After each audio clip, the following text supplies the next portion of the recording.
தஞ்சை பெருவுடையார் கோயில் எவ்வளவு பிரம்மாண்டமானதோ அதே சொத்து மதிப்பும் பிரம்மாண்டமானது. உங்களால் கூட நினைத்து பார்க்க முடியாத பல சொத்துக்களை உள்ளடக்கியது தஞ்சை பெருவுடையார் கோயில். ஆனால் இன்றைய நிலைமை அடியோடு மாறி இருக்கிறது. அவ்வளவு பழமையான செழுமையான சொத்துக்கள் என்னவென்று இருந்தாலும் இன்னும் எவ்வளவு இருக்கிறது என்பதை இந்த கல்வெட்டில் பார்ப்போம். நான் கொடுத்தனமும் நம் மக்கள் கொடுத்தனமும் நம் பெண்டுகள் கொடுத்தனமும் கொடுப்பார் கொடுத்தனமும் இந்த கல்லில் வெட்டி அருக என்று கல்லில் பதிவு செய்து இருக்கிறார். யார் யாரெல்லாம் கொடுத்தார்கள், எவ்வளவு கொடுத்தார்கள் என்று கல்லில் அவ்வளவு தத்துவமாக சொல்லியிருக்கிறார். நான் கொடுத்தனும் என்பது ராஜராஜன் சோழன் கொடுத்தது.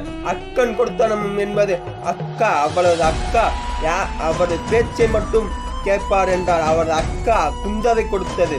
நாம் பெண்டுகள் கொடுத்தனும் என்பது சொல்வது அரசியலில் கொடுத்தார்கள். கொடுப்பார் கொடுத்தனும் என்று சொல்வது ஏழைகளும்